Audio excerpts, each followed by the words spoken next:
April 16, 2025. Inside a packed Philadelphia courtroom, Stephen Stainman Williams stood silently before Judge Rose Marie DeFino-Nastasi. Dozens of grieving family members filled the benches, mothers, fathers, brothers, and sisters who had waited years for this moment. The air was thick with emotion. Some wiped tears, others stared straight ahead with hardened eyes. Prosecutors from the Pennsylvania Attorney General's office stood up and dropped the hammer. This soft-spoken, unassuming man from West Oak Lane had carried out 7 murders across Philadelphia between April 2018 and May 2019. What made the whole thing absolutely chilling was how invisible he had been. For years, detectives studied those shootings without realizing the same quiet man had moved through every single one of them like a ghost. He wasn't flashy, he didn't brag on corners, and he didn't post on social media. He was just there, blending into the background of everyday Philadelphia life. Only after investigators stitched together ballistics evidence, surveillance footage, witness accounts, and phone records did the trail finally circle back toward Williams. The soft-spoken guy from West Oak Lane had been hiding in plain sight the entire time. This is the story of how a man nobody really noticed became Philadelphia's deadliest freelance hitman. Not because he was loud or flashy, but because he was the exact opposite. Quiet, calm, forgettable. The type of person you could pass on the block every single day and never remember his face until the bodies started dropping and the pieces finally came together. West Oak Lane, a northwest Philadelphia neighborhood locals often call Uptown. Long rows of brick homes stretch along the busy Ogontz Avenue corridor. Barbershops buzz with conversation, corner stores stay open late, bus stops fill with people heading to work or school, and recreation courts echo with basketballs bouncing every afternoon. Residents who grew up there describe tight-knit blocks where everybody recognizes familiar faces, yet street rivalries can still simmer just beneath the everyday routines. Williams grew up right near the 6900 block of Ogontz Avenue, a stretch sometimes connected through local chatter to a loose group known as the 6900 O Guys. Nobody ever produced official records proving a formal crew existed, but the nickname had circulated through neighborhood talk for years. In that environment, Williams earned the street name White Boy, a nickname Philadelphia circles often give to lighter-skinned members or mixed heritage individuals moving through mostly black neighborhoods. People around West Oak Lane repeated that nickname casually, though few imagined the name would later surface in homicide investigations. Friends from Uptown later described Williams as quiet during most conversations. He rarely dominated gatherings or drew attention on crowded blocks. Even while keeping that calm personality, several acquaintances admitted they sensed something tense beneath the surface whenever serious conflicts appeared nearby. One man who said he met Williams a few times later wrote online that the young guy seemed cool until someone realized the type of situation surrounding him. Around that same period, another nickname started floating through Philadelphia social media pages connected to underground street discussions. People began calling him Stain Man, a title linked to the phrase about leaving enemies stained on the pavement after violent encounters. That label appeared on YouTube crime channels discussing Philadelphia drill culture long before the public knew exactly why the name mattered. Through those rumors, his reputation slowly traveled beyond West Oak Lane into other sections of the city. During his early 20s, Williams also picked up firearms charges. Court records later confirmed at least one gun-related arrest before the contract killing accusations surfaced publicly. That detail matters because detectives later explained that Williams already understood weapons handling before the murder cases surfaced. Once investigators looked backward after the arrest, they saw a young Uptown resident drifting closer towards serious violence, while neighbors still viewed him as another quiet face on the block. By late 2017 or early 2018, investigators believe Stephen Williams stepped into a different lane inside Philadelphia's underground economy, where violence sometimes becomes a paid service. Drug traffickers, neighborhood bosses, and organized crews occasionally search for outsiders willing to eliminate rivals without personal connections to those conflicts. In that environment, a freelance shooter becomes extremely valuable since the distance protects whoever arranged the job. According to prosecutors, Williams did not simply wait for someone to approach him with offers for violent work. Instead, the detectives later concluded he actively looked for opportunities through street contacts who might connect him with people needing problems removed permanently. One victim's father, Stanley Crawford, later explained the logic plainly when he said, "A contract killer must locate individuals willing to pay money for somebody else's death." Once Williams started operating that way, each successful hit expanded his reputation among criminal networks moving through Philadelphia neighborhoods. Word spreads quickly across those circles whenever someone proves willing to carry out dangerous assignments without hesitation. Detectives later discovered text messages where he bragged about building what he called a mini graveyard, referring to the growing number of victims linked to his work. That language revealed a disturbing sense of pride tied to killings carried out for cash. Investigators described his approach as methodical. He studied routines, watched targets, then waited for moments when victims relaxed without noticing nearby threats. He often used vehicles to approach quietly before striking at close range. And here's where the story turns ice cold. By the afternoon of April 23, 2018, Philadelphia detectives had no reason to think the next shooting would later connect to a hidden contract killing network.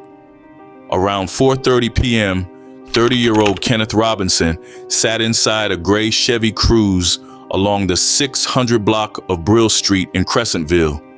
Residents nearby heard several gunshots crack through the block. Officers arriving minutes later found Robinson slumped behind the steering wheel with multiple gunshot wounds. Paramedics moved quickly, but the injuries were severe. Doctors at Einstein Medical Center tried to stabilize him, but he later died. That turned the Crescentville shooting into a homicide investigation. Detectives canvassed houses along Brill Street, hoping someone might describe the shooter or the vehicle.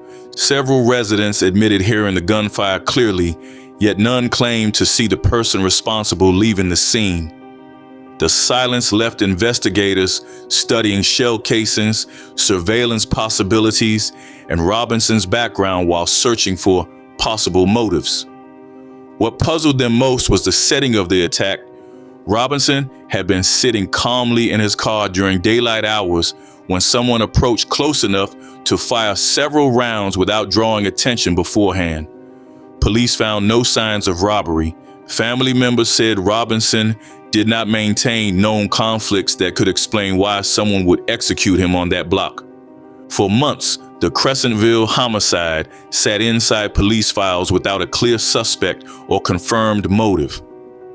Only later did prosecutors say Stephen "Stainman" Williams admitted involvement in Robinson's killing as part of a paid hit arranged through criminal contacts. Authorities never publicly identified who paid for the killing or why Robinson became the target that day. That unanswered question allowed the killing to blend into Philadelphia's broader homicide statistics while Williams continued moving quietly. Less than 3 months later, on July 10, 2018, 20-year-old Ramon Rosa walked along the 6,600 block of Blakemore Street in East Mount Airy shortly before midnight. Witnesses heard several sharp pops before seeing Rosa collapse onto the sidewalk near nearby homes. Paramedics rushed him toward Einstein Medical Center, but the gunshot wounds proved fatal. Detectives returned the next morning, hoping daylight would reveal details missed in the chaos. Residents again admitted hearing gunfire clearly, yet nobody provided descriptions identifying the shooter. Without surveillance footage showing a clear suspect, investigators faced another killing that seemed disconnected from obvious motives. Years later, prosecutors revealed Williams admitted involvement in Ramon Rosa's murder during court proceedings. Authorities never clarified why Rosa became a target. He was only 20 years old. His death left family members searching for answers, while investigators struggled to connect the crime to anything beyond another unexplained shooting. At that moment, detectives had no reason linking the East Mount Airy homicide with the earlier Crescentville killing. The victims lived in different sections of the city, maintained separate circles of friends, and carried no visible connections. That separation allowed Williams to continue operating across Philadelphia without immediate suspicion falling toward a single shooter. Then the violence landed right in Williams' own backyard. Late on August 14th, 2018, residents along the 6,400 block of North Beechwood Street in West Oak Lane heard rapid shots echo across the quiet residential street. When police arrived moments later, 29-year-old Laverne Jackson III lay wounded on the pavement after an attack witnesses described as sudden and overwhelming. Investigators later counted at least 11 shell casings scattered around the area. Paramedics rushed him to the hospital, but the damage was too severe. Doctors pronounced Jackson dead shortly after. Years later, prosecutors revealed Levin Jackson's death involved a mistaken identity connected to the contract killing operation tied to Stephen Williams. According to court statements, Williams drove the vehicle used during the attack, while two other gunmen stepped out and carried out the shooting. The intended target actually lived near the same block, but in the confusion of the nighttime encounter, the shooters misidentified Jackson. That mistake cost an innocent man his life, while the real target never appeared at the scene. The Jackson killing demonstrated how reckless higher violence could become when shooters barely knew the people they were supposed to track down. On the evening of September 8, 2018, violence struck again, this time miles away from Uptown, inside the Rhawnhurst section of Northeast Philadelphia.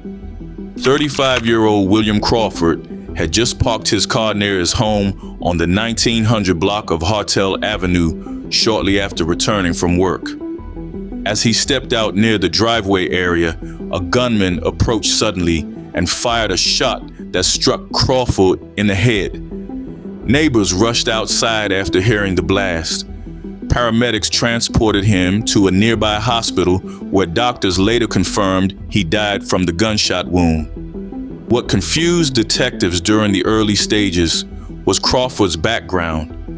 Friends described him as a family man without ties to street conflicts or criminal activity.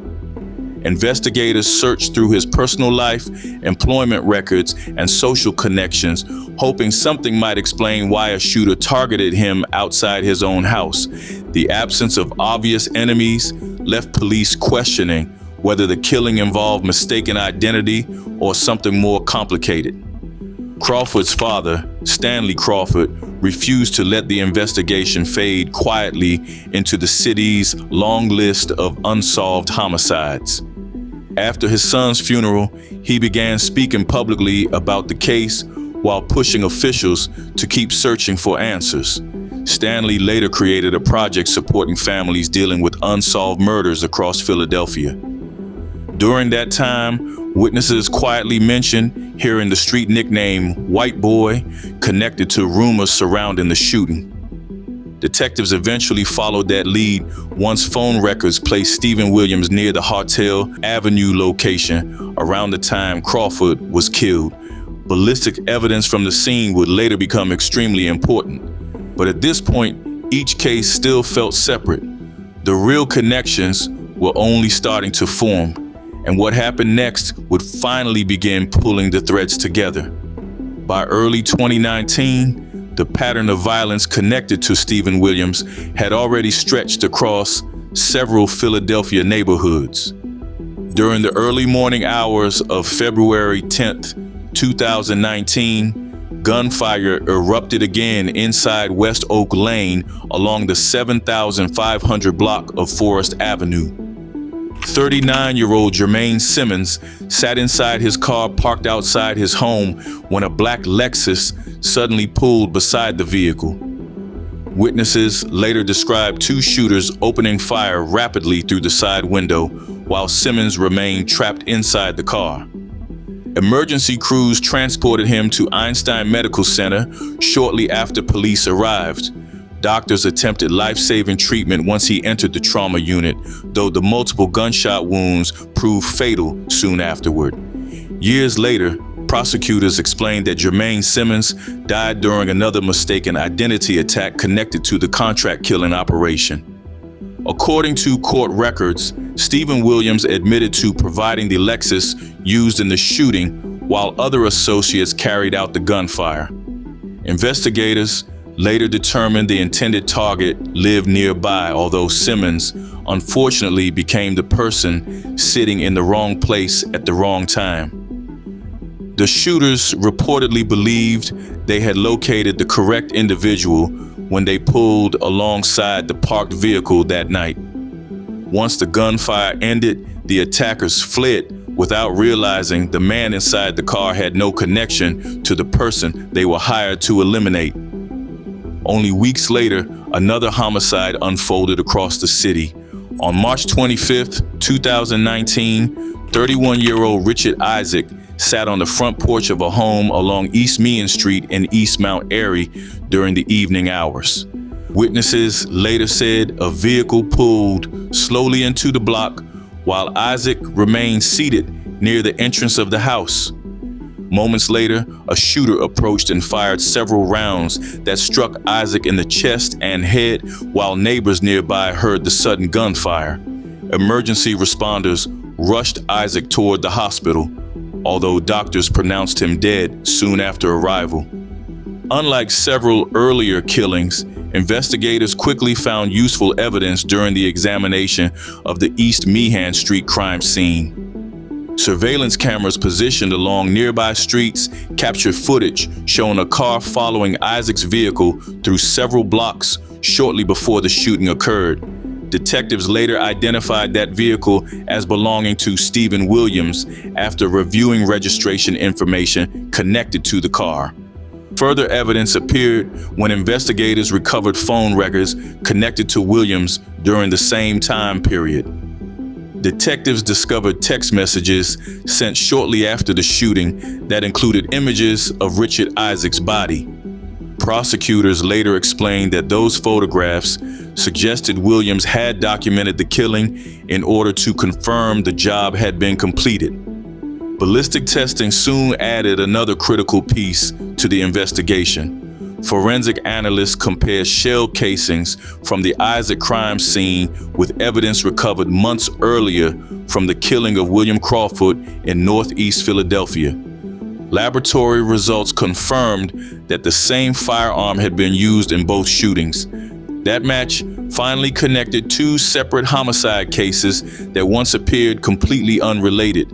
Only weeks after Richard Isaac's murder, another killing unfolded that would later mark the final known victim tied to the contract killing spree.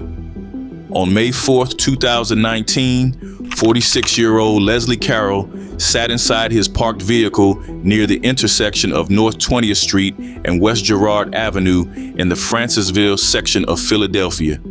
Evening traffic moved normally through the neighborhood while Carroll remained inside the car near the curb. Suddenly, another vehicle pulled alongside the driver's side door while Carroll remained seated behind the wheel. Gunfire erupted moments later when the shooter inside the second vehicle opened fire directly toward Carroll. Witnesses described the attack as brief yet extremely violent once the shooting began. Carroll suffered multiple gunshot wounds while the attackers sped away through nearby streets immediately afterward. Emergency crews rushed Carroll toward Temple University Hospital while police began securing the scene near Girard Avenue. Doctors attempted to stabilize him shortly after arrival, although the injuries proved too severe to overcome. Investigators later uncovered surveillance footage taken from nearby buildings, which helped reconstruct the events leading to the Francisville shooting. Cameras positioned along surrounding streets showed a vehicle linked to Stephen Williams following Carroll's car through several blocks shortly before the attack. Phone records recovered later during the investigation revealed additional information about Williams's actions after the shooting. Prosecutors stated that Williams again sent images connected to the victim shortly after the attack occurred. Those messages resembled the same pattern investigators discovered following Richard Isaac's murder earlier that year. By the time Leslie Carroll died on that May evening, 7 people had lost their lives within a 13-month span connected later to the same hidden network of violence. The victims included Kenneth Robinson, Ramon Rosa, Laverne Jackson, William Crawford, Jermaine Simmons, Richard Isaac, plus Leslie Carroll himself. Each murder occurred in a different neighborhood across Philadelphia, while investigators initially searched for unrelated suspects in separate cases. No immediate evidence suggested that a single person moved quietly through each scene. While detectives continued examining the growing list of shootings, another name quietly surfaced within investigative files connected to Philadelphia's drug underworld. Ideen Fulton, widely known by the nickname Hammer, operated as a major trafficker running a large narcotics network across parts of the city. Federal authorities had already been studying Fulton's organization for years due to suspected cocaine and heroin distribution activities.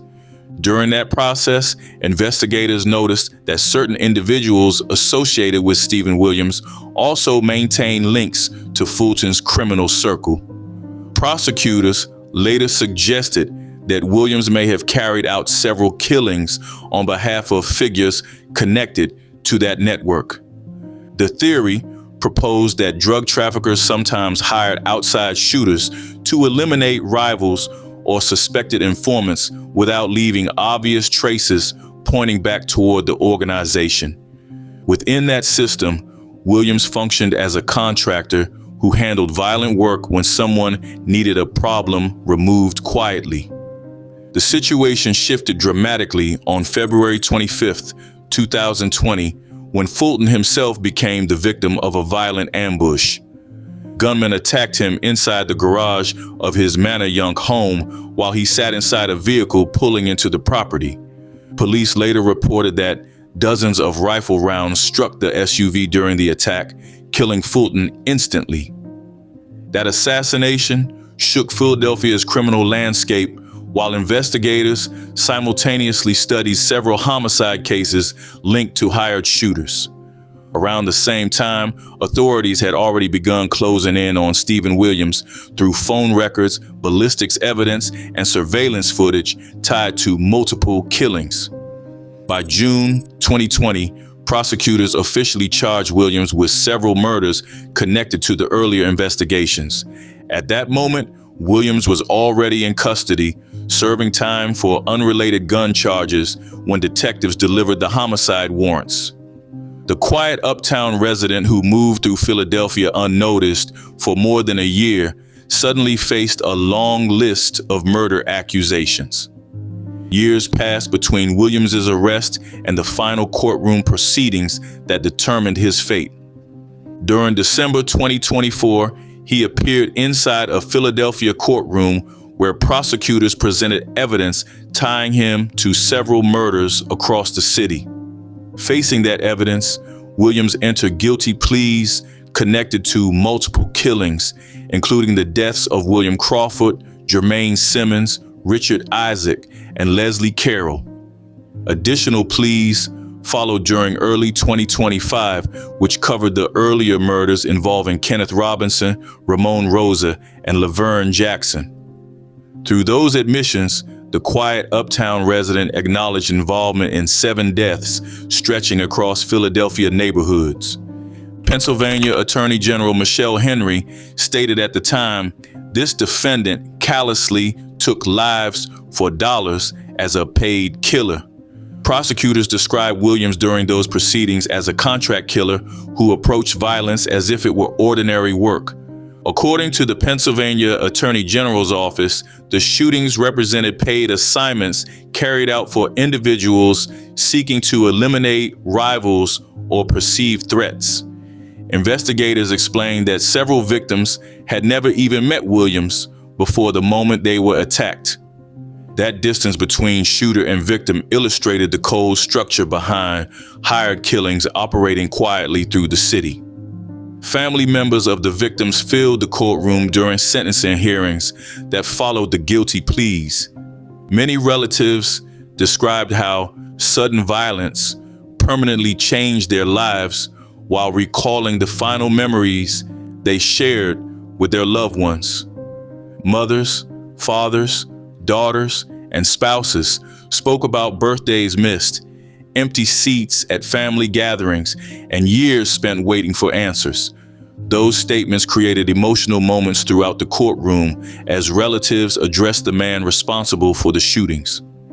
In April 2025, Judge Rose Marie DeFino-Nastasi delivered the final sentence after reviewing the pleas and victim statements. The court ordered Stephen Williams to serve a prison term of 40 to 80 years for his role in the killings. Some families later said the punishment felt too light considering the number of lives lost.